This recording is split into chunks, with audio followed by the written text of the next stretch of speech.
I'm Brian V, and this is Why We Work. Today, I have the great pleasure of speaking to you with Mr. Peter Griffiths.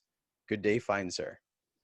Good day to you. Thanks for having me. You are a gracious man. I know it just from the get-go. Just knowing what little I know of you, you are quite gracious, and I appreciate your time. I gave a little introduction about you just previous to this. Would you be able to give me a little introduction about some of the work you're doing now and about you? Yeah, certainly. So I guess I'm a leadership coach and I help creatives as well. I run a company. I'm the co-founder of the Mind Takeaway, which is based in Berlin. So primarily we support managers and leaders in all shapes and forms in many different iterations across many different types of businesses. But what pulls it all together, we help them to become more human centric, get them that promotion they never got, and just be really comfortable being themselves, you could say. Yeah.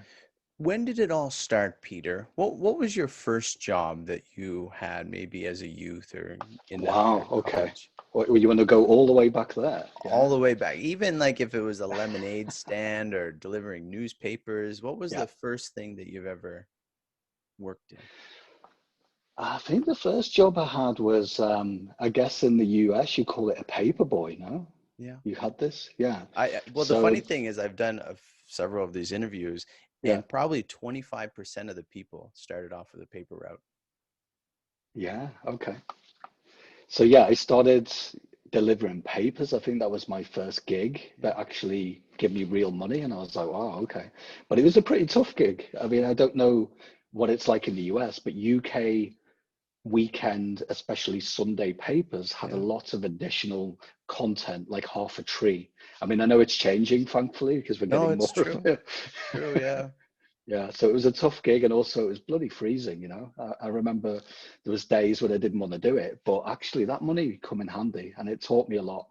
And actually, I carried some of the learning just from working in that small shop into even the work that I do now. So You did much yeah, better than me because I had a similar route in Canada, and so it was yeah, freezing, and the Sunday paper was the worst. And what yeah, I it found sucks, right? myself doing is taking some of those papers and throwing them in the ditch because I didn't think people actually read them. So I got fired from my paper route. Well, you know what? I actually got away with it. I shouldn't say this, but it's so long ago, I'm not going to be in trouble. I think I covered someone else's paper routes, Uh-huh. and they really annoyed me. So I'm pretty sure I just didn't deliver half of them to get him fired. You know, Whoops. whoops a daisy. Where's it Sorry going? about that. Yeah. Well, it's funny. I had an interview the other day, and there was a guy. He came from a small town, and they allotted the time in their schedule to Mhm. stop at almost every house and talk to the people, each person they gave the newspaper to. So it's that spectrum of, huh? And how you doing, Mr. Peters? How you doing today? Oh, yes. Okay, here's the paper. See what's on the front. I didn't have the Yeah. time for that. It wasn't for me. How old were you at that time, Peter? I guess I was about 13, 14 years old. And funny enough, at the same time in parallel, I just started to become a DJ to my parents. Like, they were Chagrin. really like, oh my God, what's going on with that? Yeah. So I started to DJ because the local youth club, believe it or not, had at the time, DJing wasn't kind of cool, you know? Yeah. And it had like some, dare I say, middle-aged guy, balding, and he was like the local DJ, Mhm. and it was like this huge console.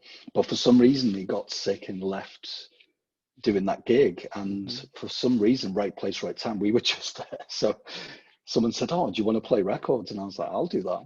What Just to kind of be clear, we music didn't. was it? Was it in a parties or was it radio sort of setting or? It was like a party setting. So Yeah. I'm pretty sure it was like every month they Yeah. allowed loads of kids to come in, and I guess they did like a little kiddie rave. So it must have been a disaster for adults to try and shepherd and look after, right? But they were crazy enough to say, right, yeah, you can have a go. And we, just to be clear to people listening, we had no idea. It was me and one of my school best friends, and it must have sounded terrible. Can you imagine these kids just letting us loose with all The these kids loved records it and though. this? Yeah. But No, yeah, yeah, we had it very similar spiraled out of things. control. It actually spiraled into bigger raves, and I ended up being a DJ as well, like a professional. So Yeah. as a newspaper boy and then thereafter a delivery person. What was the motivation to get out of the house and start doing these things on your own? Or did you have your parents influencing you to do so, minus the raving or the DJing? But what was the motivation there? I think it just made sense for me to make some money for myself. Hmm. I don't know. I mean, my parents were, I'm really grateful that they didn't really tell me what to do. But also, if I was out of line, like most parents, they tried to lovingly course correct me, Yeah. by saying, you might want to do something different, or, why would you do this, etc., etc. I can't really remember. I mean, it's a long time ago, but I'm Yeah. pretty sure it was something I wanted to do because I might be wrong, but I'm pretty sure I just rocked up to the shop and even applied for the job before telling my parents, and then came back. And again, I really can't remember, but I'm pretty sure I just said, "Look, hey, parents, I've got a job," and they How, seemed pretty happy. So, how long did you DJ? Because you said you did that a little bit more professionally, or. I don't do it now Mhm. because I have a business and I'm helping. Well, funny enough, I do help creatives. Some of our clients are musicians. Yeah. I stopped around 2013. So I was Okay. on and off a really long time from honestly from an age of 13 years old all the way through the 90s, through the early 2000s, had records out, toured relentlessly, did all of that stuff. And yeah, I kind of give up on it What's because what's it the was, picture of that of you DJing? I'm thinking like a guy raised up in the middle of a floor with a little headset on like this yeah. and going throwing the turntable. What were you doing? What was that? What did that look like Uh, yeah, it at kind the of looked peak? like Yeah. that. I mean, at the peak, I was playing festivals like Creamfields Okay. with Dead Mouse headlining lucky enough to play on these stages and stuff like that. But that was few and far between. Yeah. Honestly, if it was like that every day, then we probably wouldn't be having this conversation. I don't know. No, but I mean, I love doing that. It was a really cool thing to do at that point.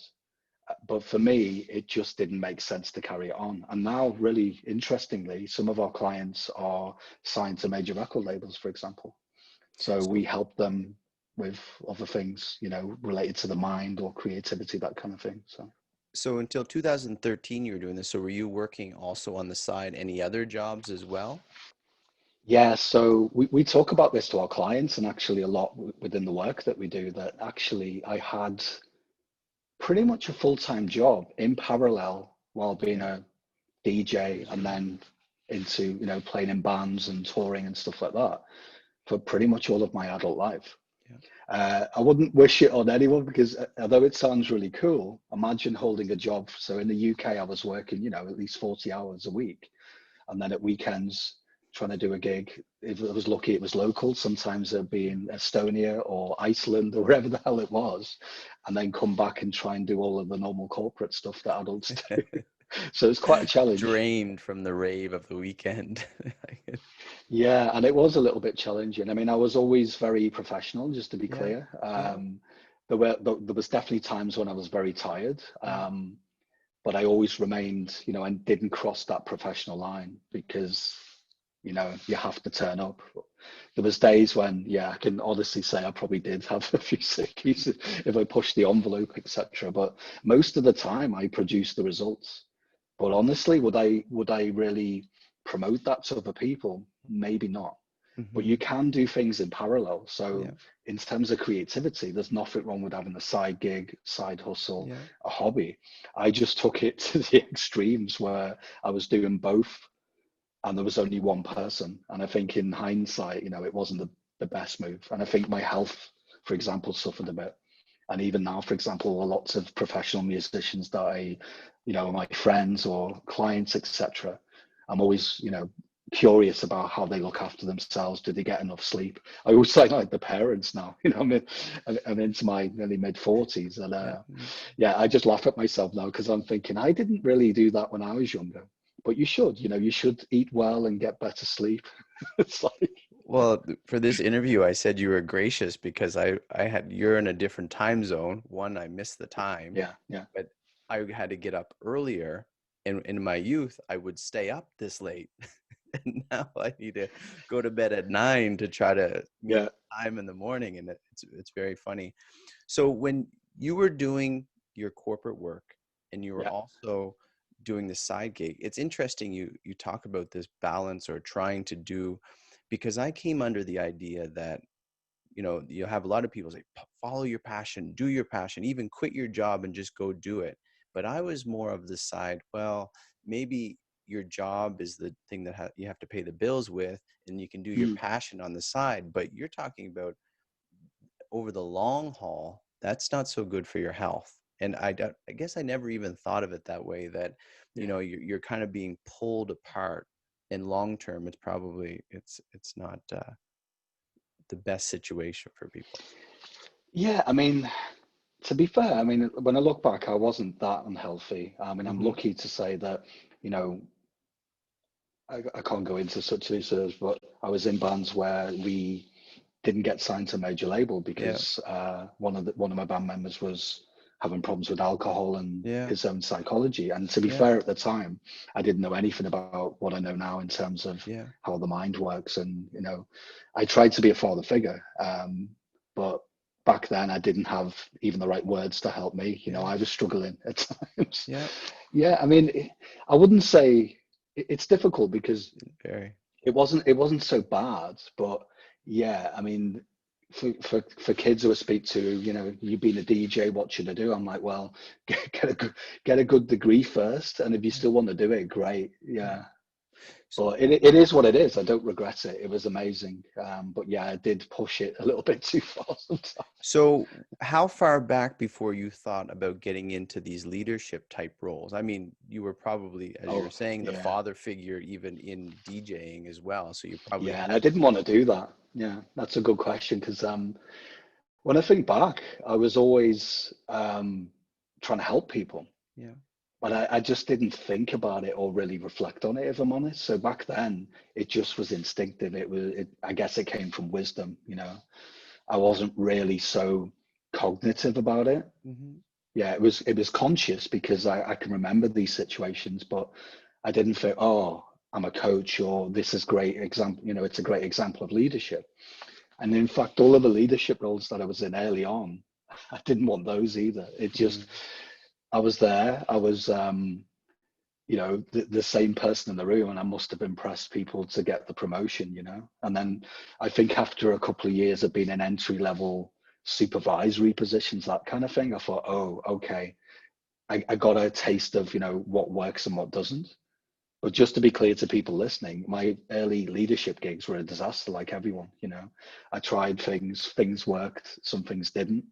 I learned really early on that I had to build trust and not stand over people's shoulders and Mm. just learn that it's okay to fail, and including myself in that the leader, if I show up every day, I need to share some of my failures, because otherwise, how can you show your human side? Was there a time where you felt okay, or you had an experience where, okay, I'm going to take this most seriously and I'm going to coach, or I'm going to be a leader in this area of work? Yeah, I think when I worked back at a telco in the UK, this was Orange. I don't know if you'll know it from that side, but it's a really big company, France Telecom, and Hmm. they taught me a lot. There's good and bad times about that company, but actually I learned a lot about due diligence and the disciplines, the side of it. And funny enough, at the time, that was when I was really active on the music scene. But what kept me really steady was the fact that I just got a good taste of what really works and how I can really support people. And a big chunk of that, as you say, is actually coaching. But even then, I still didn't see how much of my role was coaching. I didn't realize that coaching for me, it's everything you do as a leader. The language you use, how you communicate, the like I said before, the trust, you know, being in the background and being ready to pick up the pieces if someone, fails, but coming in light and being supportive rather than, you know, I'm not going to lie, we all do it sometimes. We lose our patience or Yeah. we raise our voice and stuff like that. But I just learned to be really careful about that stuff, but not worrying about it. It just become natural as I just got better at doing it. But it did take time, you know. Yeah. I come from a sports background, so I appreciate coaches, like sporting Mhm. coaches. Do you have any parallel with that with sports, or was yours just based on your corporate sort of managerial experiences? I love sports. I played a lot of sports in school. I always kept active even after that, you know. Hmm. Like I say, that's what saved me health-wise when I Yeah. was, you know, DJing and all of that. I think there's definitely parallels. I mean, I'm a big fan of Liverpool Football Club. The current leader right now, he is a great example of a sports coach. I would say one. I mean, I'm biased because we've just won the league after 30 years, but I would say the parallels there of any good coach, you can get amazing results. And for me, there's a segue into sports coaching because some of the best coaches I've seen in the sports world, they do exactly the same. You know, they lead by example. They build trust with the team. They allow people to fail, but they're there to pick up the pieces and coach them back onto the, you know, gently course correct them back to the best results, I guess. So, and I love that too. Like I love watching sports, and I find some, sometimes sports it ebb and flows to the point where it's interesting or not. But I'm always trying to watch the coach, how they react, or even documentaries and stuff like that, just to get Yeah. a leg up on proper leadership. Peter, what is it you do now? What would be a typical day look like, and how you got into being a coach? Well, I work with my wife, who's also my business partner, which is quite unique because people are always interested, like, what, you work with your wife as well? So we spend a lot of time together and it can be challenging. You know, we can sometimes get on each other's nerves. But what we've learned, luckily, and I'm really blessed to say that, is we've learned how the mind works. So even if we have any disagreements, etc., we are able to, you know, quickly snap out of it. Whereas if I think about the relationship side of things with anyone before, it was just a matter of a communication breakdown. So our normal day would be looking at what we do for the week, working on content. Like yourself, we're also hosting a podcast, which is quite relentless, as you know. It's quite a lot of work, but very rewarding. So we Hmm. do a show. We just finished interviewing our guests for this whole year, but it was pretty much, you know, an average of at least 2 interviews a week. And then obviously all the post production.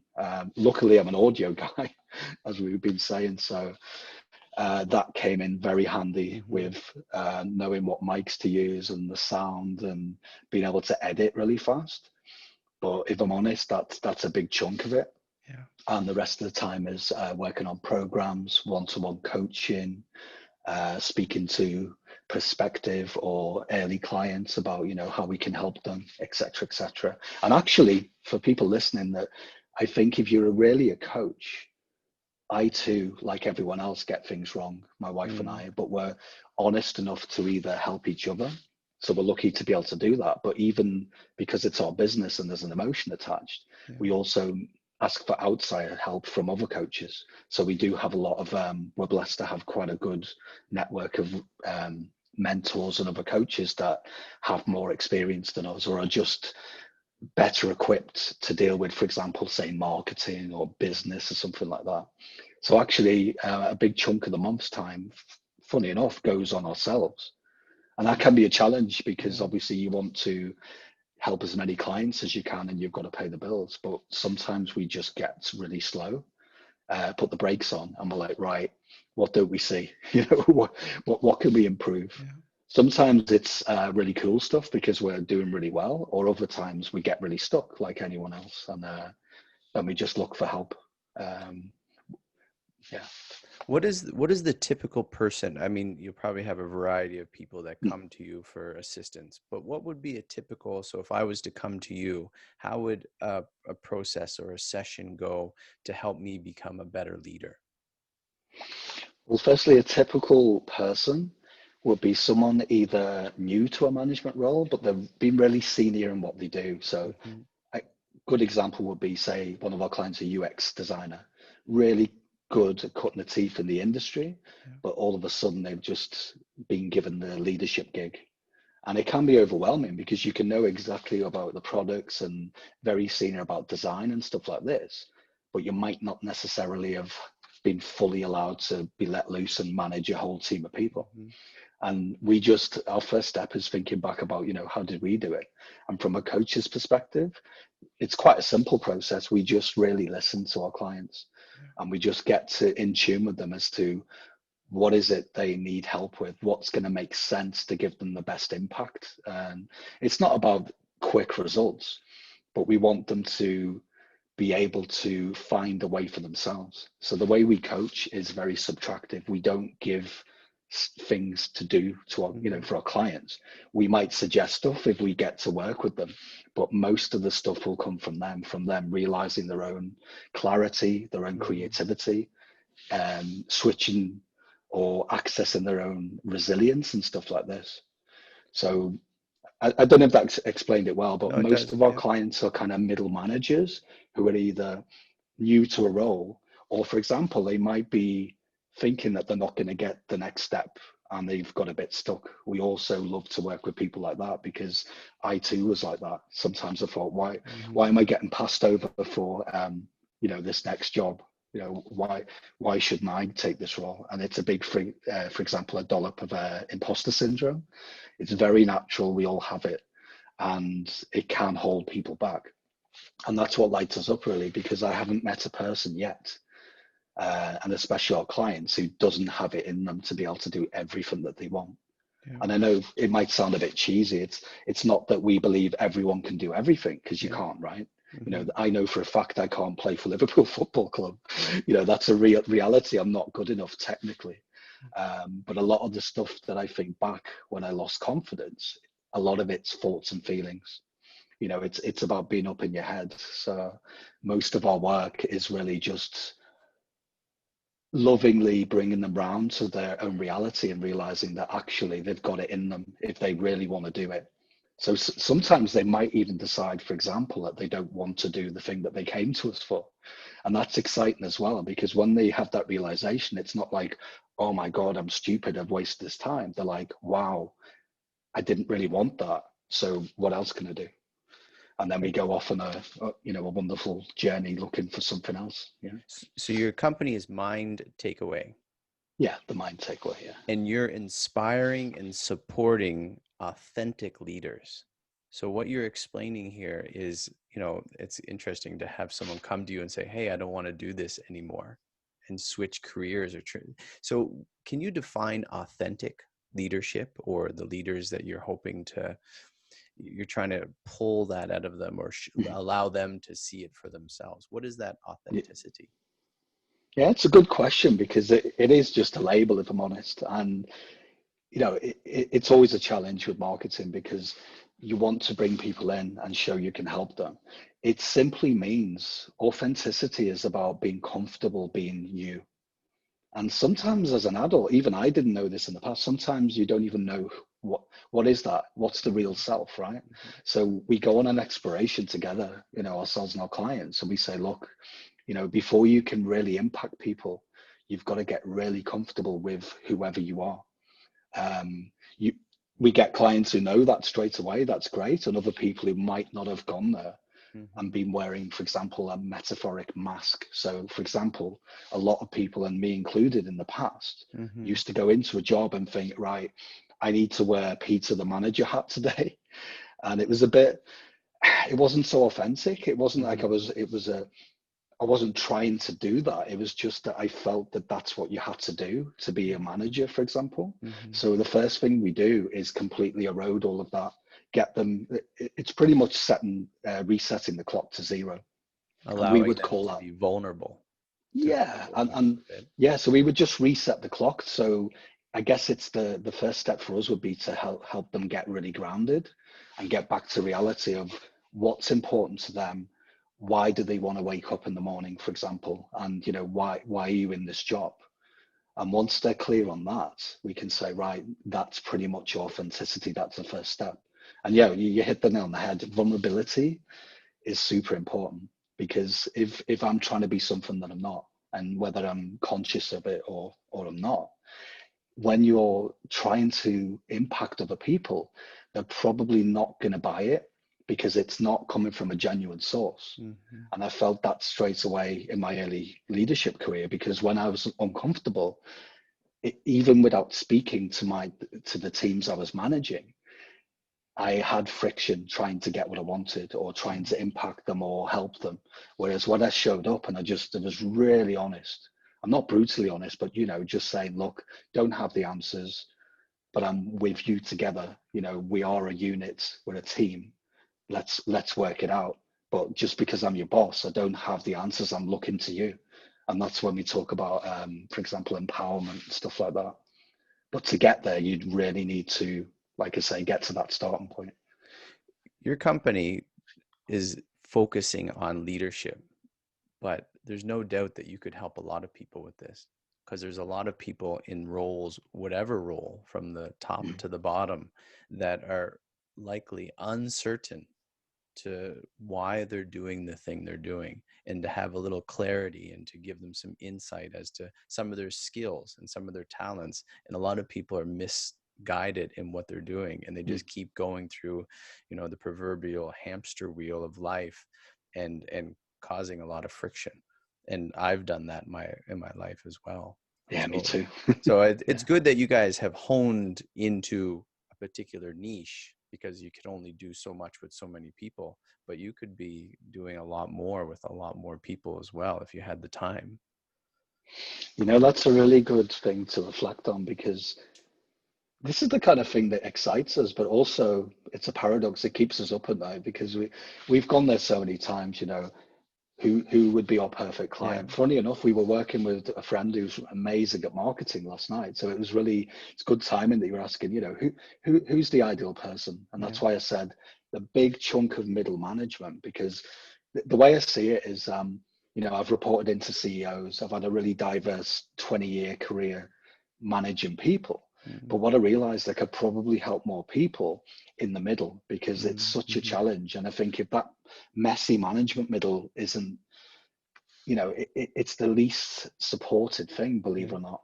Even though in a lot of organizations, they throw money at lots of, training, millions of dollars of investment, but they're just looking at the wrong things. And it's innocent. Most organizations they're not trying to mess things up, right? And that it just occurred to us. Sorry, go on. Yeah. No, it's just logical too, because if you're at the top of management, you know what you're doing. You've been there long enough. And You if would you're hope. down, yeah, you hope. And then if you're at the bottom, you're kind of getting sifted out by the difficulties of the job, and a little bit easier. But that middle part, they're kind of stuck. Do I keep going, or did I bail on it? And you know what? By helping those people, you can do a hell of a lot of good. Because what I realized, that when I didn't get the support, and I won't name the companies, but I had a fair few incidences where I was bullied and micromanaged. So I've seen it all over the years. I've definitely got the scars to prove it. And that's honestly, we didn't set out to do that. And I think that's what the power and the impact of what we set up, because it's more of a passion product. It really is. We didn't go, let's start a company and support managers. We've worked, for years as coaches, working with lots of, like you say, lots of different people, and I really want to work with everyone. But realistically, what we found, if you don't really hone in a little bit, what happens is people get confused. They don't know who you're helping, if that makes sense. So yeah, I mean, there's only two of us, and that's the other realistic thing as well. I mean, if I find a way to impact more people, then yeah, or if you know a better way, then I'm all ears. But Write a book. it's the best. Yeah, yeah. Well, funny enough, that's happened last night as well. It seems to be the same narrative that funny enough, lots of our colleagues in the coaching world and the professional leadership world, they've all written books. And for me, I didn't really see any call to action for that. I was actually trying to make a documentary, believe it or not, on creativity. But what I've realized in hindsight now, it might actually be quite an exciting thing to do. I don't know if I could write a book, if I'm honest. I'm not a writer per se. I write articles. That's what they all say, though. Yeah. So, maybe watch this space, but it wasn't ever like in some things when I was like, oh man, I need to do it, or I have to do it because everyone else is doing it. And I think that's the thing. If I if I go off and do that, and I'm lucky I've got a wife that can spot it as well, so we get really reflective. So if I get really needy, I'll usually put the brakes on, and I'll, reflect on it. And if I still really want to do it, then we'll explore it, and it'll happen. And actually, when I talk about creativity, Yeah. that's why I know I can help clients, because I was making music for decades, and I learned the hard way through, exploring creativity, the neediness of trying to make records under pressure versus just relaxing. And as we all know, it's very cliche, but creativity happens when you're in a nice space, not when you're trying to force it or Stressed smashing out. your head against a brick wall. Yeah. You could write a documentary and then write a book based on your experience as the leader writing that documentary or producing it. Interesting. What about who's coming to you? Is it the businesses or the companies that are coming to you saying these people need it, or are these middle manager type folk taking it upon themselves, saying I need it, or are you going to them? How does that relationship work? Yeah, that's an interesting one. So because I worked for lots of organizations, I started knocking on the doors. But Yeah. what we realized, if I'm really honest, is it took too much time. And having the podcasts has got us really visible, as you can imagine. And this as as a host of a podcast, that it was a really good thing to do. I always wanted to do it, by the way, but it was always on the to-do list. And I was like, yeah, we'll do it. But it was one of the best things we ever did for visibility. And yeah, if I'm honest, dare I say, for the business, because it allowed us to talk about what we're passionate about. Yeah. And that started to give us a steady flow of people who got curious, audience listening. I can't scientifically measure that, but at hazard a guess, that's working. So we get booked, for example, for summits and talks. And from that, obviously, it leads to people finding out what we do. Yeah.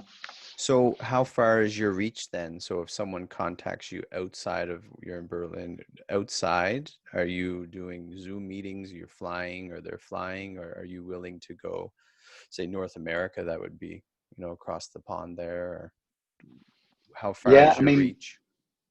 it's not that big, if I'm honest. I mean, most of our clients were pretty much in Berlin, but for example, we were really lucky pre-COVID. We trained a lot on Zoom when it was a very early stage thing. So when COVID happened, for example, we were running a leadership program for 12 weeks with our clients, and we were able to pivot from having the hotel booked, all planned out. Yeah. We were very lucky that it didn't have a financial impact, and we went straight online. What we learned from the crisis, for us, when it wasn't really a crisis for us, we were lucky because we were always working from home anyway, and it wasn't like we were trying to hide from other humans, but we were always, busy doing what we were doing, either at home, via Zoom, etc., or booked meeting rooms and meeting clients face to face. But what we realized is it got exciting for us because we can impact more people. And actually, through the podcast, we started to meet other leadership coaches in America, for example, and we got really close with those people. So we've started to, we can't really say too much because it's early now, but we do have plans to run programs and workshops with these people in North America as well, because we're really excited to find that we were totally on the same page, and they want exactly what we want, that they just want to impact more managers and give them the support that's missing these days in some of these companies. Peter, you've mentioned throughout some of the difficulties that you've come across, which shows humility. So what is something that is most difficult in what you do now, or some sort of maybe a dissatisfaction, but just a hard thing for you to cope with, maybe on a weekly basis? Okay. For me as a person to cope with? As a leader coach, what is difficult for you to handle? I wouldn't say the job of helping leaders is difficult, because I really honestly love it. Yeah. I think outside of me being a coach, it only gets difficult if I start watching the news and putting the brakes on when I get reflective. It is tricky, because if I'm not helping a client, or we're working on the podcast or the business, then watch the news for a bit and it sends you crazy, or been on social media too long, Yeah. stuff like that. That's the kind of thing that's a bit insidious, and it sneaks up on you. But working with our clients, honestly, we love it. It can be challenging, and that's what excites us as well. But there's no part of it that's a pain point in terms of how we work as a coach.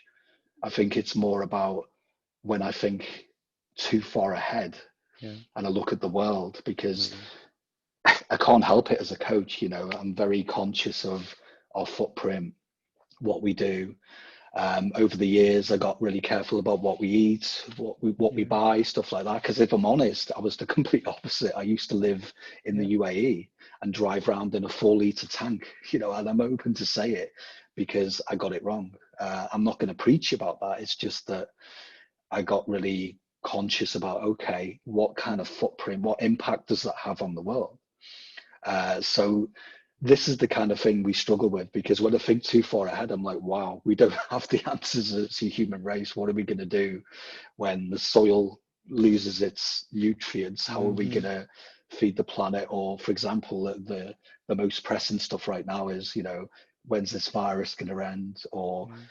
are we going to have an ecosystem that supports everything? Because I think the problem as well is, as humans, we always think that we're at the top of the food chain, but we're actually a delicate part of a closed system. Mm-hmm. So I think that's something that really rocks us a bit. But I guess in the work, I don't think there's anything. Yeah, one thing, just social media marketing as a company. I find that a bit of a ball ache, if I'm honest. And that's something we seek help with, because if I'm really honest about what we do, if I had a choice, I would just be doing this, Yeah. having great conversations like this or speaking to clients. I'd much rather not sit on Facebook, saying listen to our podcast, or join Content, our next content, program. Yeah, content, content. yeah, Like yeah. But I've had advertising. to learn to love it, because if you have a business, for Yeah. people listening, a lot of coaches that we know really struggle, and it's a really innocent thing because they just aren't willing to go to that, to go in, and you have to create this stuff. So we're learning the hard way, by trial and error and failure. But like I said before, I think any good coach seeks help from other coaches, and I'm not shy. So if I knew you were an expert in a certain thing and I was really struggling with it, then I'm not shy. Mm-hmm. And I think that's what I say to my clients. A great leader knows to put the hand up and say, "Look, I'm stuck. Please help Yeah. me." Yeah. And I think that's what's really important to do. Yeah. And I think that's true too, where most great leaders, like if I go back to sports, they have their specialty coaches that do those things. So you're just, managing the great Yeah. people in front of you. And it's good about what you mentioned of the news and stuff. While you're conscious or aware of what's going on, it's probably a lot of things that are going on in the minds of the managers you're trying to coach. Some of the Of course. Yeah. concerns, the concerns they have, their future, or am I going to even have a job? And so it's good Mhm. to be aware of it. So, but it seems like you're putting a fence around yourself to protect yourself, while at the same time maybe showing these leaders they need to protect themselves too, and not worry so much and focus more on what they're able to bring to the Yeah. company. That's a good spot, actually. I wouldn't say offense. I don't feel the need per se to protect ourselves, but you know Mm-hmm. what it is? I've just become really sensitive to Yeah. watching too much of the news or Mm-hmm. social media. Yeah. And again, I'm not saying anything's bad No. for a certain thing, but Yeah. for example, social media is so it's designed, you know, algorithmically to suck you in. And Yeah. even the people that designed it, I mean, I can't remember the name. We watched the documentary recently, and I Mm-hmm. was like, wow, we all know that, and we're mindful of that. But Yeah. when you're physically on social media, you can't see the wood for the trees. Yeah. So all we do with our clients is, it's actually the best thing for us is not to have a dog in the fight when they talk about Yeah. if the world's going to end. Because that's the thing, when I stop talking about it, it just adds more power to something I've got no control over. Mm-hmm. So it might sound like we're the worst coaches ever, but we don't really take what they're saying too seriously in that Yeah. respect if they're Yeah. talking about stuff like that. But we just know that once they get clarity back and they have a clear mind, they'll be able to go, actually, there's no need to worry about that because right now I'm okay.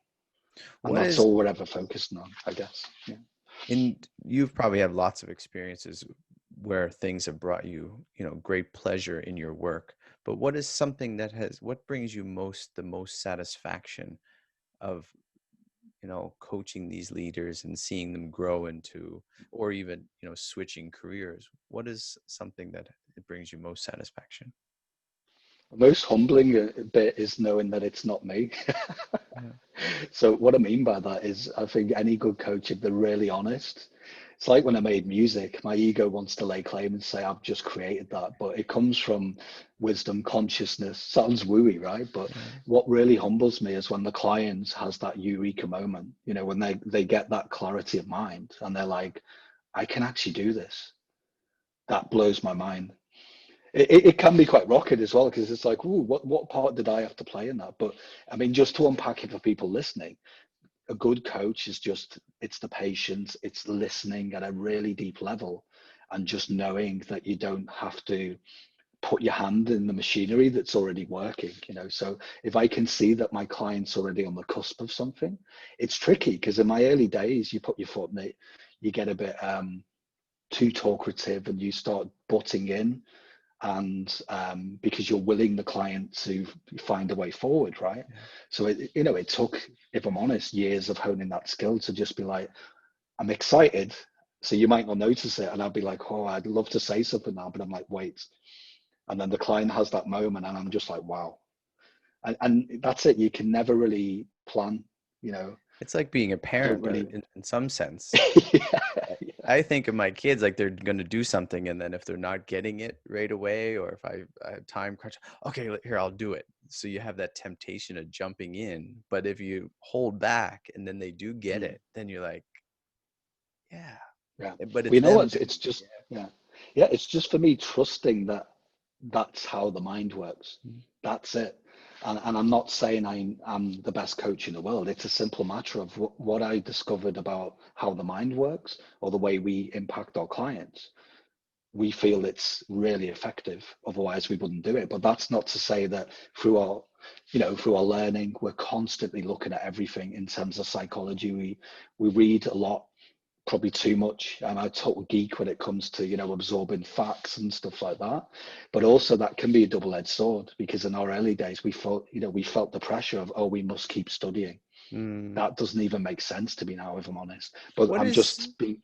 what is your Sorry, go favorite on. Yeah. tool that you use then, Peter? I mean, so I you don't could use there's tools. a mound of books you could read. Yeah, yeah. But what is there? Well, it could be, just the tool of the mind, I guess. The Yeah, I mean, greatest part of in the work that you yeah. do, what is something that you like being able to use, or is it just the conversation, the tongue? Yeah, it's a really good question, because actually early on when I was learning, and especially in the business sense, before, for example, I met my wife, because she was already into the psychology. She was a trained counselor. She Yeah. came from a medical background. So it was easy for me to drop some of the tools and modalities that I learned. And I'm not going to Hmm. say which ones, because I Yeah. don't want to say one thing is good or bad. Yeah. Yeah. But just to be clear now, what occurs to me is just to do whatever makes sense in that moment and be really comfortable with that. So I think one of the things, not a tool, but I say the one thing that I'm always trying to hone and get better at Hmm. is listening. So Yeah. I'll tell you an interesting story. I'm an audio engineer. I'm a musician. I've gone to great lengths to be able to manipulate and design sound and stuff like that. But what I told my early mentors was that I'm a great listener. And I was getting a certification at the time in London. And one of my great mentors is called Jamie Smart, and he did an exercise, and I was completely humbled and realized at that point that I hadn't been listening at all. So the difference is I was listening with trying to be a smart ass, trying to reply. I always had an answer, or felt like I had to be saying something. Hmm. And it's a completely different world of me listening with nothing going on. And it took a while to learn that, because how the hell do you listen with an empty mind? It's quite a tricky thing. And But it's I just been, yeah. It's just And been I'm okay. So, interrupting you now to say the oh, point it's that okay. but this is I the do it. It's point, fine. right? Yeah. This is the thing. Like Yeah. I have questions I want to ask, and then he's saying that I don't want to lose the point that he's, oh, I This is have a the good same as a question, coach, and right? it's so I do hard, it all the right? time. I do it as a podcast host. So what I'm saying is I think that anyone I meet, if they say I'm an expert in listening, I'm always like, because I thought that. And I interrupt people like you, so I don't get angry at it. And I do it if I get overexcited with a client. Ask my wife, she's like, yeah, he doesn't stop effing talking. But yeah, I think that's one of the things that we explore with our clients as well. I'm like, if you want to be an amazing leader, or actually if you want to improve anything in your life and have great connection with other human beings, just learn to listen. But that's not just listening to us like in the conversation. It's also listening to your inner guidance system, Mm. and being comfortable and going when you call it wisdom, whatever, when it's saying you don't want to do that. And in the past, I'd be like, I hear it, but I'm going to do this because I'm clever. I know better than, you could say it's coming from your heart, whatever. And it takes a lot of courage to go there because it doesn't, you have to get in tune with it. And that's all I would say to people. You just have to get comfortable and find out, is that really my wisdom, or is it me up in my head and I'm going to make a mistake? But just to be clear, both are okay, because I haven't met another human who doesn't make mistakes, me included. It's just to be okay with it, I guess. It's like you see though, mostly on movies and stuff, where people are in counseling and they throw a ball to the other person. So then it's the other person's time to speak, and then they throw the ball back. Yeah. I think most of the time I'm like, here, you can hold it, but I'm going to hold it while you're holding it. And it's here, give it back. And we really need to do is just let it go, right? And let the It's a person. great exercise. It's really powerful. Have you ever, I mean, you hear people, for example, like humans develop language or apparently around campfires. And it's a Mm-hmm. great thing. Yeah. With that ball, it's a really powerful technique. And yeah, anything that can just put the brakes on talking. So I learned that as a leader. So for example, in that 20 years of me sitting in boardrooms or big meeting, whatever, and having to sit there and try and hold your own and all that ego and that, I just learned to say less. Mm. And a lot of the times I got it wrong as well in the past because you learned the hard way. Sometimes I would feel the pressure. I had to come and talk, and it's the worst thing I did. And I regretted it then because in real time, I'm like, right, everything I've just said, I wish I could take back, and then it's too late. Put it So that's back what I in say your to mouth. people. Yeah, that's the thing I always say to people. You can't put it back in. You, Like a but the toothpaste. good news is, yeah, but you can be humble. You can just say, I got it wrong, no problem. Yeah. And I've done that. I don't mind doing that with clients as well. I've shocked clients because I'll say to them, I didn't get that. And they're like, you're not listening to me. I'm like, no, I just got a bit up on my head and got a bit nervous. And Uh-huh. Yeah. let's rewind a bit. And then they come back to a really nice connection. And then, because the thing is, the more you're vulnerable as well, whether you're with a client or as a leader or any relationship, the Mm-hmm. better connection you have with that person because they're less likely, even if they get annoyed in the moment that you weren't paying attention, how can you not take that truth, if that makes sense? Versus trying to cover it up, which I've done before as well. And then you're just digging yourself a hole. Yeah. Especially as people get to know each other, whether it's business or family, the Yeah. more Yeah. you know, you're bringing some extra baggage in there. And well, I know what you're going to say because I heard this type of thing before. And that's a sort of temptation. Peter, what is something people don't understand or you would like them to appreciate more about the type of work that you do, whether specifically for managers or as a leadership coach? What would you like people to understand about what you do? I would, you mean as me trying to market it, or is it more about something that people Looking out, might I not mean, know from about my the my mind? my limited experience with the mind, I think more so it is, I'm 40 something too, and I maybe just because I'm getting into podcasting and more of on LinkedIn and seeing leadership coaching and stuff, but I don't really know much about it. So just the idea of maybe the passion that you have behind it, the drive, um, the idea of what you really could bring to the table along those lines of Mhm. what you would like people to understand about being a leadership coach? Well, being a leadership coach is kind of a mirror on me being a leader as well, because I really learned, like I said before, I know I keep laboring the point, but the more vulnerable and the more authentic and just being comfortable with who you are, warts and all, Yeah. because all of the best leaders that I gravitate towards, and I can remind myself when, for example, I'll give you a really tangible example. When I had my back to the wall and I was getting bullied by my bosses to get more results, so my team were like, yeah, we're Mm-hmm. not cool with it. They still did the hard work because I'd had the back and I'd already built trust. So yeah, they were annoyed, but in that short term, they were willing to go there for me because they've realized that I've had the back from day one. And that's a million miles away from bullying people, pressurizing them, standing over them, all of the other stuff that we do. And sometimes it's through fear. And in fact, actually not sometimes, I would say most of the leaders that do that, they're not horrible villains, good or Mm-hmm. bad. It's Mm-hmm. not that black and white. Usually they're innocent and they don't even know, some of them, that they're doing it. Even though the poor people that they're in their care are like, hey, can you stop? Stop So I would crushing say the us. work, yeah. So the work that we do, we're just really passionate about helping people get there in the least path of resistance. And we know how to do it because we've already been there ourselves. So it's a double thing for us, and in a way that, we've had a career and been successful. Although we don't really try and say that because it sounds, very boastful and all of that. But when you get to know us as coaches or when we run programs, we bring out real life situations.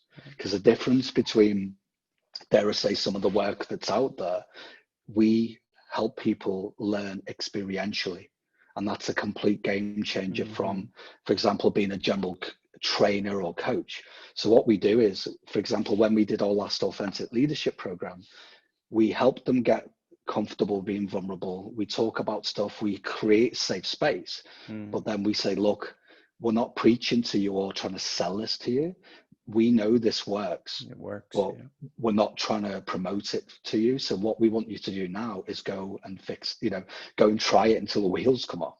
Yeah. And that was the power in the work that we've done. And we've seen the impact with our clients because they come back and they're like, that actually works. And I'm like, yeah, because it works in real life. It's not a textbook thing. Mm-hmm. And that's the thing, the worst thing that you can do. And I went on many, some of the best, for example, leadership training. I was blessed, so I thought, back in the day. But I used to just shove the lovely folder in the drawer. And then I go back into the real world of being a leader. And then I would panic and get fearful, all the other stuff that you do when you're Mm-hmm. in leadership roles, because none of that textbook stuff really worked. So what we're doing is just instilling real world facts, things that work versus things that people think they should do because of uncomfortable feelings or fear. I think that's about it, really. Peter, you mentioned real world, and there's lots of people getting into work, or like you or I have done a couple of other jobs before getting into what we're into now. What would be your number one top tip for people getting into work or considering making a change wherever they are? If they're new to the world of work, I would just say, just think about the relationships that you have with people. And again, just be okay being yourself. It's okay to bring out your personality and share a bit about yourself. I know it's tricky because some people, for example, really frame themselves as, say, one spectrum of introvert and the other side of the spectrum being an extrovert. And I was, for example, really quiet in my Mm-hmm. younger days in school. That's why people were shocked when they seen I was a DJ and performing in front of, thousands of Yeah. people at festivals and stuff like that. But what I say to people now in a loving way is that you can be both. So as an employee, it's okay to find your boundaries and just be comfortable being accepted for who you are, and try and find, if you're in a workplace that doesn't accept you for that, then maybe it's time to look for something Mm. that's going to suit you better. Yeah. So it's like a balance of trying to find out what is good for you. How do you find balance, Peter, in your personal life and in your busy work life? I think it's hard to. I mean, does a balance really exist? I mean, it's if Yeah, you've it's not seen a behind the balance. scenes, It's more yeah. like this and No, but I think I look for it, of course. But yeah, I think if you see any high performing team or anyone who's successful behind the scenes, it's all over. You know, yeah, it's messy and stuff like that. I think for me, it's just being comfortable when things are not going well. I don't react like I did in the past. So, for example, if I was having a bad day or a bad week, I would do something insidious, like dare I say, back in the day, I would go out and drink, and then yeah, yeah, after too many beers, go to work with a hangover, and that is the worst thing you could do. And obviously, then it would lead to other stuff, or some people take it way too far and might yeah, take yeah, drugs or do yeah. whatever. So Hmm. for me, it's just being comfortable if things don't work, just being okay and not actually thinking that I have to take action. I give you a good metaphor. So, when you see a really horrible, stormy, windy, rainy day, I mean, I like that, but some people don't like it, Yeah. really dark clouds, that kind of Hmm. thing. Just think for a moment, if that's like your thoughts and feelings. Yeah, for me, balance is just being okay when things put you off balance, if that makes sense.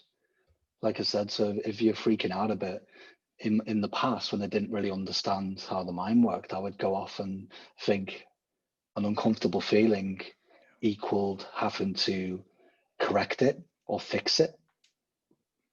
Whereas now it just doesn't make sense. So yeah, I mean, like anyone, I can still have rubbish days, but I think for me, what balance and keeps me right is just not reacting to it like I did in the past, and that's pretty much the foundation of the work I do with our clients.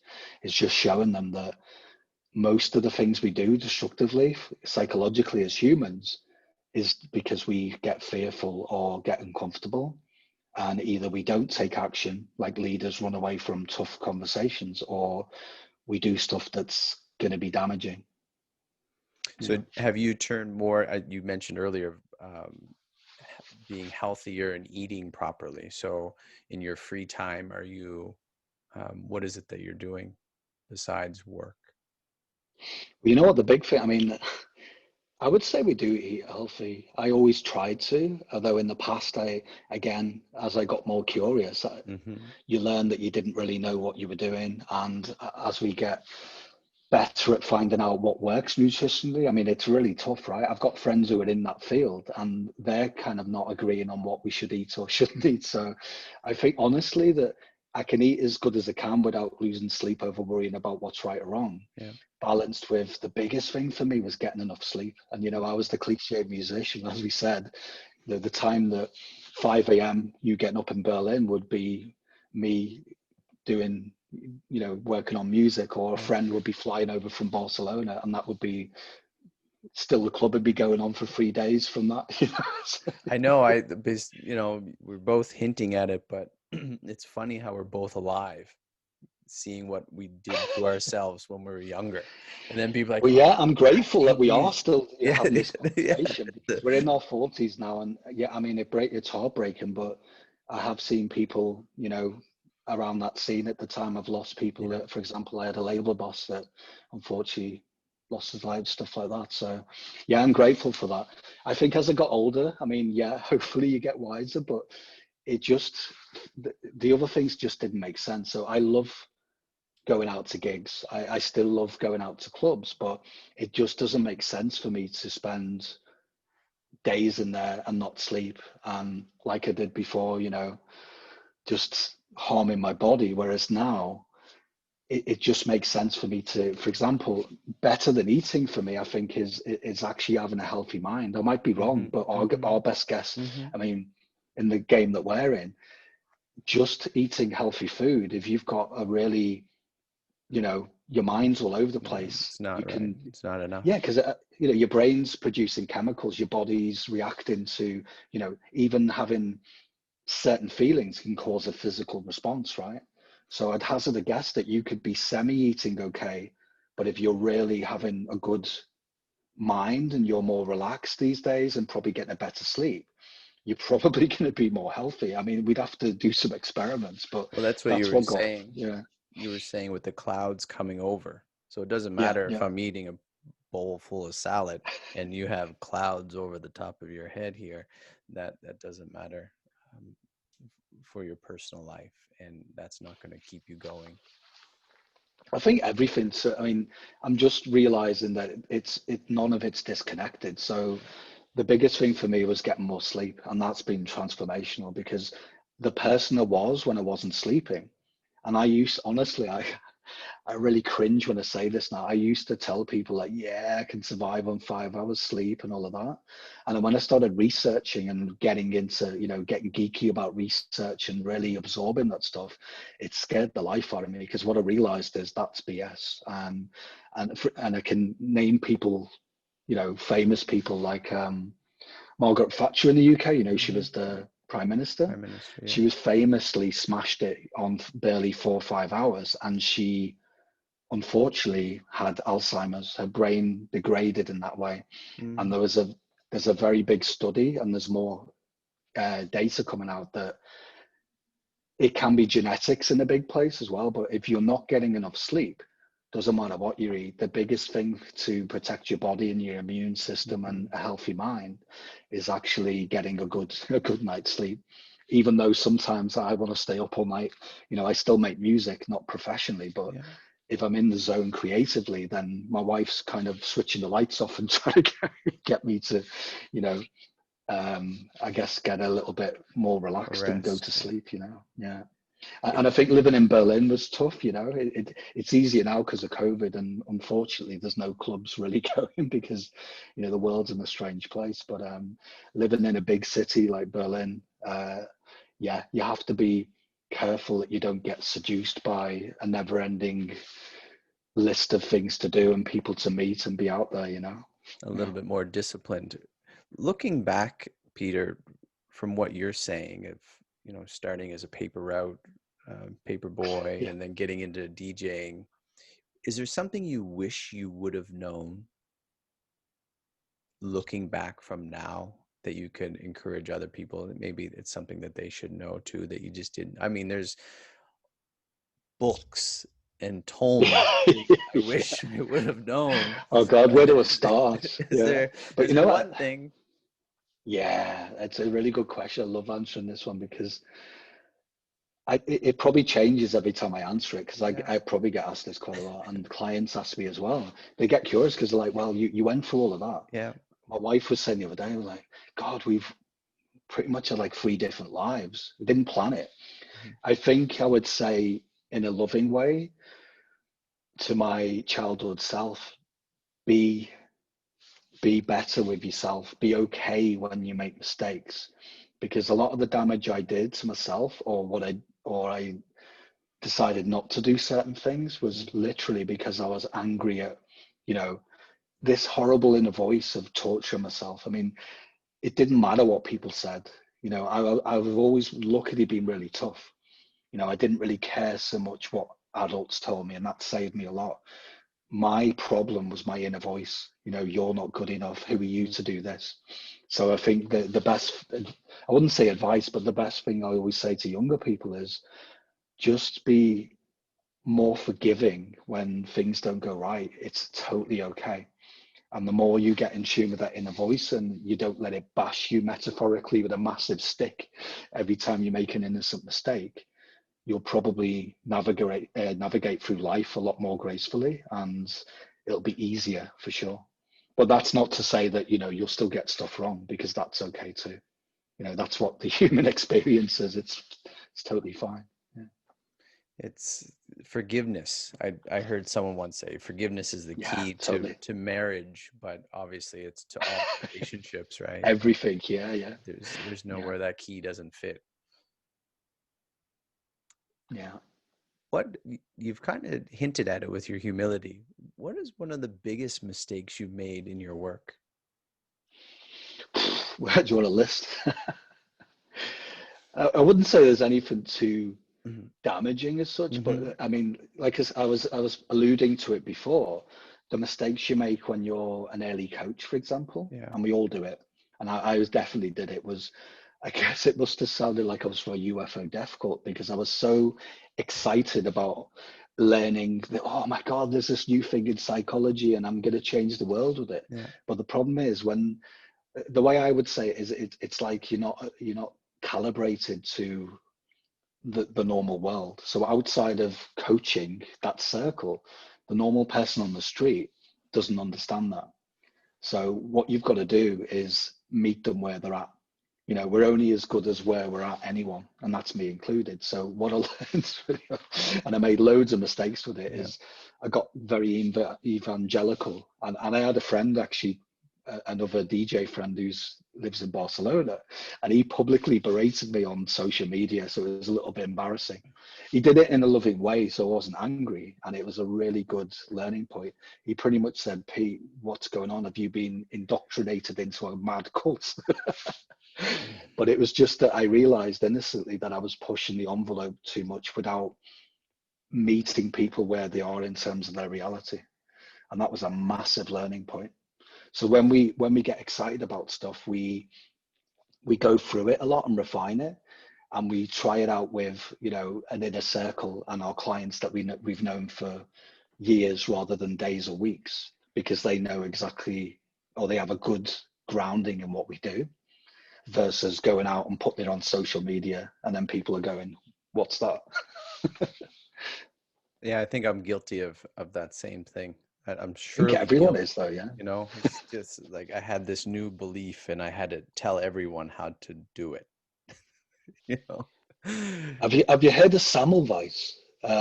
One of our old mentors loves telling this story, and this blows me away. There's a guy, Semmelweis, who discovered that germs appear on your hands, and this is what was killing people. You know, when, for example, back then, you know, when operations were done where people didn't wash hands, I don't know if Yes, you yes, remember, yes. but Yeah, yeah. we forget that people used to, you know, operate. Surgeons used to just go in and be like, yeah, just brush Let's myself off, you know, give me a after knife. eating your lunch. Yeah, let's just saw this guy's leg off.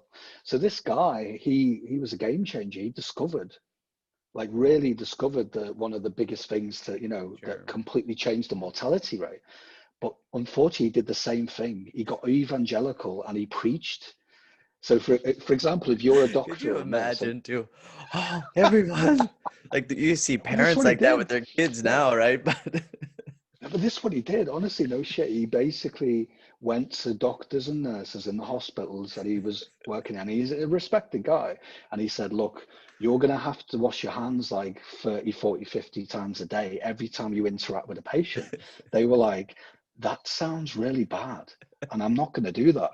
And obviously they were like, well, I don't understand why I would do that. What's in it for me? And that sounds like double the amount of work, you know, triple the amount of work. So they just carried on killing people, unfortunately, innocently. And then he got really angry and then he shouted at people. And this is the thing, he didn't calibrate himself to reality. no. I'm laughing now, but the poor guy ended up in a Yeah. mental institute and died because people ostracized him and said he was a nutter.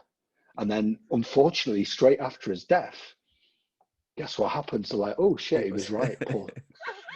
poor guy. He should have had a time Yeah, machine into 2020. yeah. He would have been in his So glory. yeah. So I think of this story now. I'm like, okay, I'm excited about a new thing I want to push on the world. Be But careful. well, no, it's just innocent. We all want to get Yeah. excited about it. But I'm like, is it going to land right with people in their current state? So, for Yeah. example, I'm trying to help people that might not be in a good place. Yeah. So, for example, if I go to them and say, it's just your thoughts, mate, you know, they're going to just punch you in the face, right? So we have to go then a loving way and show them and unpack it and really meet them where they're at. And that's There all was we do. in Yeah. my glory of doing that, there was a guy emailed me and said, Brian, you're like a guy with a machine gun. You need to be a sniper. I'm like, That's a great one. ah, Yeah. And I've done ah, that. I've been Peter the machine gun many times. Yeah. you know, it's horrific. And it's good to know that other people do it. So you're not Mm. alone. But yeah, that is a huge mistake. Peter, is there anything else that you'd like to add, especially thinking of the listeners who might be getting into work and need some encouragement about work and they're, you know, in that grind and spinning their Mm. wheels? Yeah. Do you have anything else you'd like to add before I have a couple more things for you? Yeah. The only thing that keeps coming back really subtly for me since COVID happened is what really I'm not surprised because we were really sensitive to it. But when I think back when I was made redundant in a job, I really nearly cried. It was horrible the first time. I was like 17 years old, and they did it in such an inhumane way. Mm, But it taught me a valuable lesson that, and again, I learned this over the years, that you are not your job. You know, the problem is that, especially in Western, dare I say, Western society, we really put our own self-worth and value around what mhm, we actually do. For mhm, example, I mean, it's innocent. I used to do it, and I'm a little bit more careful how I intro or network nowadays, but it doesn't occur to me to just to wade in, go, right, what kind of job do you do? You know, what do you own? And you know, dare I say, I lived in one of the most money-centric places, although it's an amazing place to live. But it was always like, you know, what do you do for a living? How much? What's your net worth? And when you think of COVID now, lots of people, which is heartbreaking, have lost their living and they're not sure. There's a lot of uncertainty, and I really feel for people. mhm. But what I would really say to them is, even if they don't believe it, you are not that label. You know, you are not your job. And even though it might be devastating and it feels terrible to suddenly have the rug pulled on you and not, you know, not know if you're going to be able to pay the rent, it doesn't change who you are. It's nothing to do with your self-worth. But I know that hearing that, it's still tough. And I Yeah, really feel for people because I don't have the answers. And, you know, even there's days when I'm like, oh, you know, what's the future going to like for, you yeah. know, for a business and stuff like Mhm, that. Um, but yeah, that saved me a lot of times because I've, you know, been in jobs where I really put too much in there. And I would say, you know, that was a real fail, but I'm glad I did it because I learned that, you know, it's not the right way. So I'd say to people, you know, like I said before, you're not your job. That doesn't define who you are. But it's okay if you felt like that because me too, we all yeah, do. yeah. And I wish society was just a bit more switched on to value the person The behind person. the work. Yeah, the work, the human that's behind that label of, you know, manager or employee. Mm, Because what got me excited about COVID was people were working from home more. I got to see a window into their humanity more because you could see the messiness, you know, of their house and kids running around and stuff like that. And it actually made people a bit more human. yeah. And I just really hope that companies, I've seen it happening, by the way, so I am happy that it's happening, but I'd like to see more companies let go of forcing people to be a certain way to be in Mm, work. If they're doing an amazing job, honestly, between you and me, when I was a manager of people back then, I didn't care what they look like or how they come across as long as they could do the job. But I got a lot of pressure from my bosses because they're like, everyone in their head needs to be a certain way. And I was always against that. And they got me into trouble, dare I say, in many roles because I was like, look, my team are great and they're doing the job. I'm more likely to give them some more wiggle room and let them loose and have a bit more flexibility and get more creative if they've turned up and they've delivered amazing results. I wasn't too bothered about what they were wearing per se, you know. And I'm lucky, you know, I'm glad to see that I do connect with companies that are changing, but that's something that we're doing in our work in the background as well. Like, for example, speaking at diversity conferences and trying to say to people, look, there's a better way of doing more human centric work as mm. leadership teams. And the human behind the job is just as important as the label and the money that you know, you give them as an employee. Yeah, I spoke to someone the other day that the millennials or this generation seem to have this I don't care Mm, you know, there was a commercial that had a girl being interviewed and the guy's like, well, you're gonna have to come in at 8. She's like, 8 a.m. No, I can't do that, and like pushing back in the yeah. interview. But there was something to that, and there are companies like say a Google or a Facebook that Mhm. have pulled these sorts of these people in, and you know, with remote working or inclusiveness, diversity, all of that stuff makes your company better rather than being, you know, a buttoned up sort of company and Mm. work 9 to 5 and with your suitcase or what have you. It's good. You can see that evolution with work, and it brings more of the character of the person at the forefront rather than this company image. Yeah. which will, in times of say COVID, the image is gone, and then if people are connected to the image, then their self-worth is gone too. That's really cool because we talk about this with clients a lot because they're like, these people, they label them. And we all did innocently, but I'm saying if you're a leader and you choose to be of service and be in a role and you're meant to impact people and get the best out of them, you can't be classing them as Generation X, Z, whatever. These people, if they've, and the way I switch it, I totally agree. They're just very clear on what they want. Yeah. And to be fair, in my early roles, I was too scared to say that.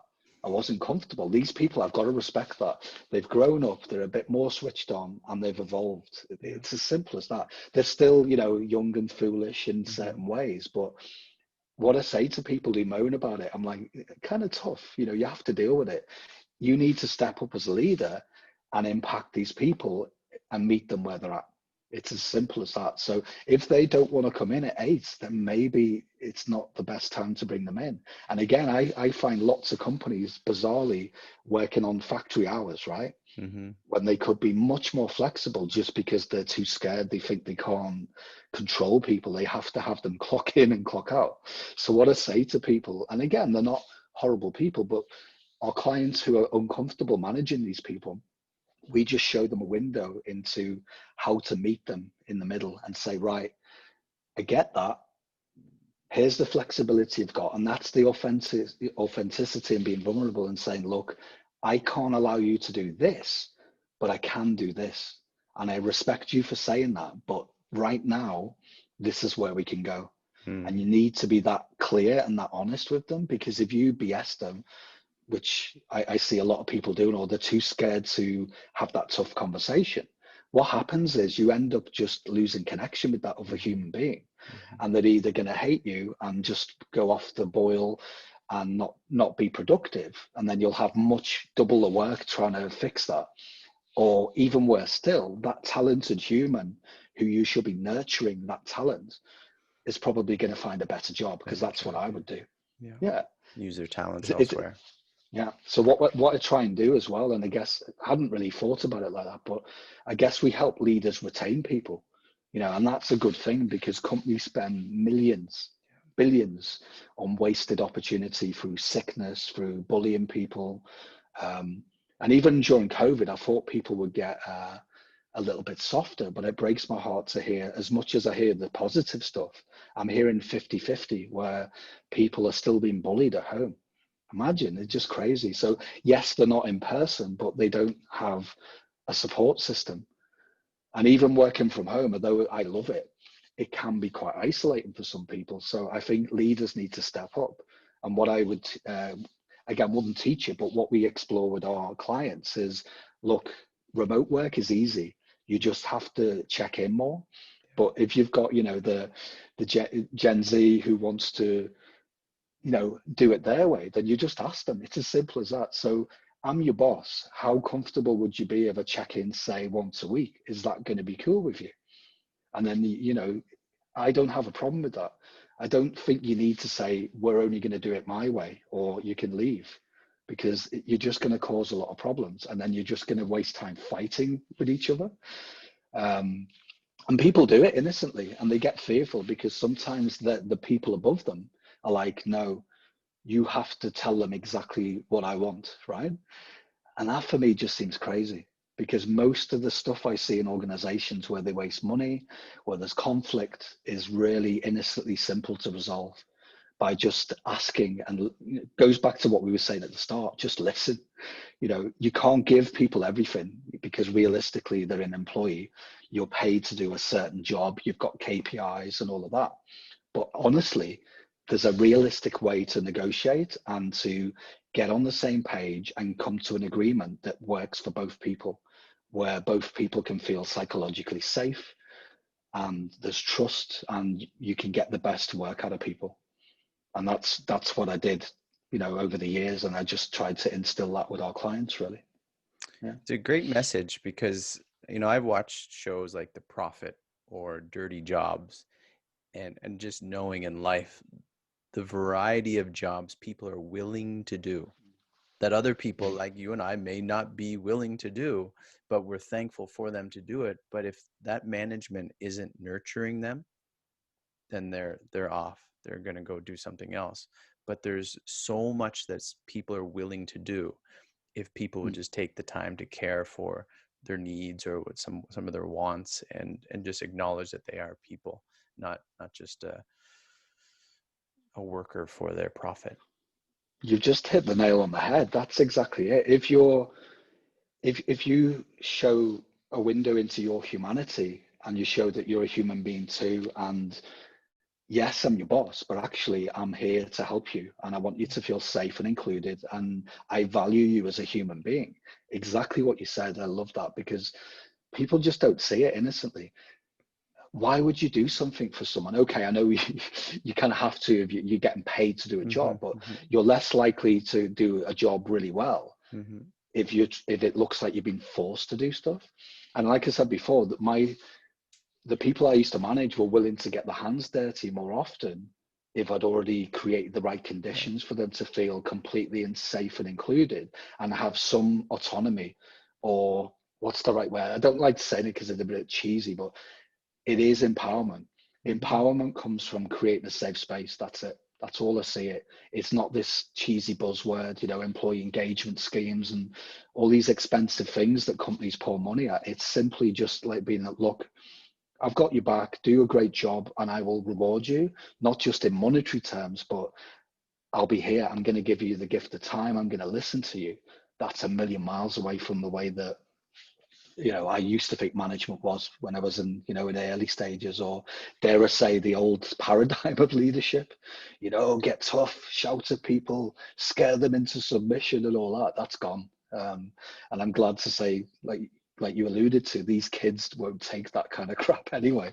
So it's like the commander in charge in the military and soldiers who will follow them. It's kind of an extreme example, but they're willing to follow them to death because they're not doing it for the money. I mean, some parts is for the glory, I guess, but they're willing to follow them. And we're not saying that about, the paper company, that you need to follow your manager to death, or death by a million paper cuts, I guess. But the idea is that you're willing to follow them. You're willing to do something knowing that you have that support because they can trust you. Yeah, and it's just knowing that you can do really good in that way. You can get powerfully, you can get people to follow you over a cliff in an insidious way as well. And it's knowing that you yield that kind of power. And that's what makes, it's what I'm passionate about. It's doing it the right way. And there is really a right and wrong way of doing it. It really is that simple. You can really impact people and change their life. And, what the way I frame it to my client, what would you like to be remembered for? That leader that people talk about for years and decades to come and say, yeah, I used to have this great boss. He really had my back. Or I used to work for this beep, this horrible person that ruined my life for 6 months before I left, Yeah, if you're a leader, you're going to be remembered one way or another. Yeah, because that's the thing. If you choose to take that pay rise and you take that responsibility, you have to step up, like it or not. And I think a lot of people, yes, I know people get pushed into roles and I appreciate that. But I also see, dare I say, a lot of people promoted for the wrong reasons in organizations. And it might sound really harsh, but tough. If you accept that role, like it or not, you need to step up, and there's a way to do it. And I really respect anyone that has the courage to seek help, like I did back in the day. I, for whatever reason, I just got reflective and realized that, okay, I can do better. And then I just learned what worked and what didn't, and I refined it, I guess. And yeah, I mean, sometimes things don't happen overnight, but guess what? The good news is you can be a good human being straight out the gate in a brand new, fresh role as a leader and make lots of mistakes. And as we alluded to, your team will still be like, you're kind of cool still. Okay, you keep making mistakes and you're a bit clunky with your language, but we kind of like you. We trust you. And that's so much better than really slick guy, right suit, Armani'd up, giving it all this, too much of this and that. I know who I would rather be with. time and time again. There would be some interesting conversations that I think that you have with these up and coming improved leaders, or ones that, you know, am I cool enough to lead them? And like, yeah, you can do it. Opposed to the, the slick guy. It's like, yeah, I got it all figured out. There would be some interesting to be a fly on the wall, as they say, in some of these Yeah. conversations that you have with these people who are trying to hone their skills to be better leaders.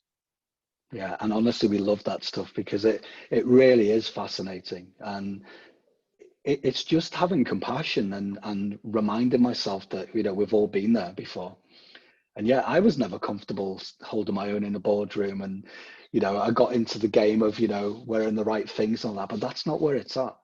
That's not authentic. Authenticity is showing up even though you're not really comfortable, and then being honest with your people. The next deeper level to that is just saying, look, sorry guys, I got it wrong, but guess what? I'm your boss, and I'm in it together with you. And they're more likely to go, they might even be annoyed in that meeting, but they're more likely to forgive you, versus, like we've just alluded to, that kind of slick person that thinks they're right all the time. And come on, it's super annoying. Who's right all the time, right? How can you possibly have a human connection with someone who thinks they're the oracle? Yeah. Well, Peter Griffiths, you've been authentic today, and with your company, Thank you. Mind Takeaway. Is there other ways that people can contact you, or how are they best to reach you? Yeah, through the website, and it's www.themindtakeaway.com. And obviously the podcast is on there as well. So, or reach out to me on LinkedIn if you want to have a chat, or you found any of it useful, then yeah, I'm always available if you want to talk about this topic, because as you could probably guess, I'm really passionate about it. So yeah. Absolutely. Peter, one final question. Why do you work? Because I feel I guess I like to impact and help people. And I'm really blessed that when I'm not up in my head trying to worry about paying the rent, it doesn't feel like a job. It was like when I was a musician. I don't label it as work. In fact, funny enough, it's interesting you say that, because when my wife and I, who's also my business partner, when we label it as work, it just becomes a bit rubbish. We don't like doing it. Yeah. Well, Peter Griffiths, I appreciate your time, and I appreciate your authenticity and your humility as well. And I hope Thanks people for having me. take the time to check out the Mind Takeaway. Thank you kindly, sir. It's been a pleasure. Thank you.